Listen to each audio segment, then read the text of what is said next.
அனைவருக்கும் ஈஸ்டர் திருநாள் நல்வாழ்த்துக்கள். இந்த ஈஸ்டர் திருநாள் வெறும் பண்டிகை மட்டும் இல்லைங்க. இது மரணத்தின் மீது வாழ்வு பெற்ற வெற்றி, இருளின் மீது ஒளி பெற்ற பிரகாசம், நம்பிக்கையின் மறுபிறப்பு, இவைகளின் அடையாளம்தான் இந்த ஈஸ்டர் தினம். சுமார் 2000 ஆண்டுகளுக்கு முன்பு இயேசு கிறிஸ்து சிலுவையில அறையப்பட்டு மரணமடைந்தார். அப்பொழுது அவருடைய சீடர்களும் அவரை பின்பற்றியவர்களும் நம்பிக்கை இழந்தனர். ஆனா இயேசு கிறிஸ்து மரணத்தை வென்று 3வது நாள் உயிர்த்தெழுந்தார். இந்த நிகழ்வு தான் இந்த பண்டிகையோட மையப்புள்ளி.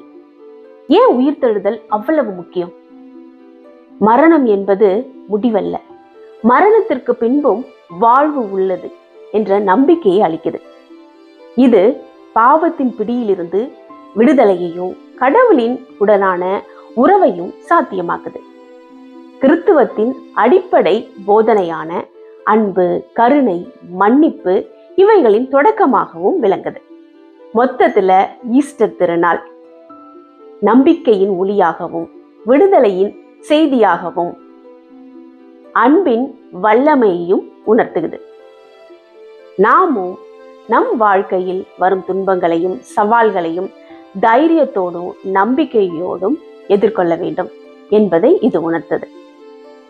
இந்த இயேசு கிறிஸ்து உயிர்த்தெழுந்த இந்த நன்னாளில் நம்பிக்கையையும் மகிழ்ச்சியையும் ஒருவருக்கொருவர் பகிர்ந்து கொள்வோம். நம் வாழ்க்கையிலும் சரி, நம்மை சுற்றியுள்ள உலகத்திலும் அன்பையும் கருணையையும் மன்னிப்பையும் விதைப்போம். அனைவருக்கும் இனிய ஈஸ்டர் திருநாள் நல்வாழ்த்துக்கள்.